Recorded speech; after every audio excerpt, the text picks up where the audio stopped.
రూకా గ్రీవాలు సర్పంచ్ పదవికి జోరుగా వేలం పాటలు ఏకగ్రీవం చేసి ఆ డబ్బును అభివృద్ధికి వెచ్చించి యోచన ఎంతైనా వెచ్చించేందుకు సిద్ధమవుతున్న ఆశావాహులు. గద్వాల జిల్లా కొండపల్లిలో 60 లక్షలు పలికిన పదవి.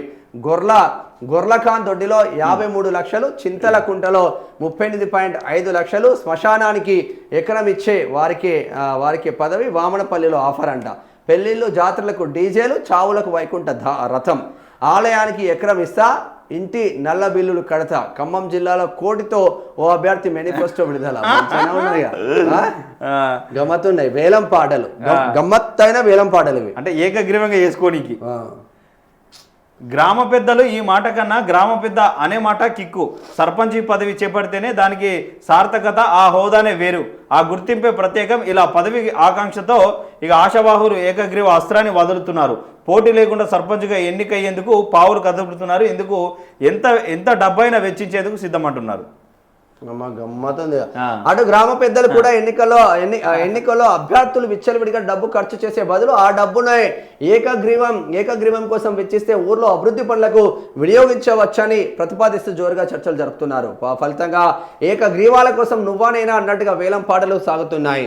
గద్వాల జిల్లా రూరల్ మండలం కొండపల్లి గ్రామంలో ఎవరైనా ఆలయం అభివృద్ధికి డబ్బులు ఇస్తే వారే ఏకగ్రీవంగా సర్పంచ్ కావచ్చునని ప్రకటించడంతో ఓ సీడ్ ఆర్గనైజర్ సై అన్నారు. ఆలయ అభివృద్ధికి డబ్బులు ఇచ్చేటోడు సర్పంచ్ కాదయ్యా, డబ్బులు ఇచ్చేటోడు సర్పంచ్ కాదు.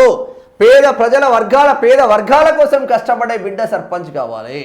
ఒక ఆలయం కట్టిస్తేనో సర్పంచ్, ఒక శ్మశాన వాటిక కట్టిస్తేనో సర్పంచ్, లేదంటే ఊరికి 30 లక్షలు ఇస్తేనో సర్పంచ్ కాదు.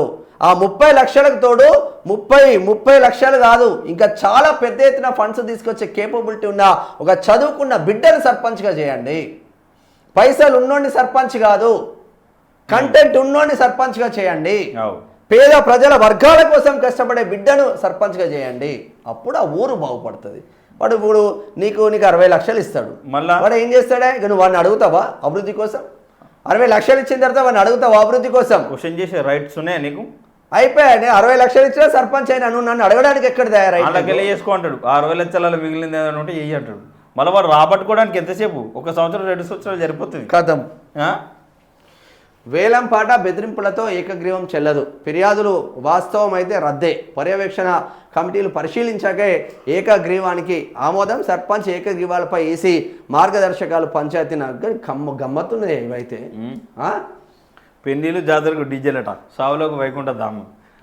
భలే అనిపిస్తుంది నాకైతే. రాను నల్ల బిల్లులు కడతాడంట మొత్తం ఊరు మొత్తం. ఆలయానికి ఎకరం భూమి ఇస్తాడంట, ఇంటి నల్ల బిల్లులు ఆడిని కట్టేస్తాడంట. ఇంటి బిల్లులు నల్ల బిల్లులు ఈ సంవత్సరం కడతాడేమో గెలిచి. వచ్చే సంవత్సరం అది ఉండదు, వచ్చే సంవత్సరం ఏముండదు.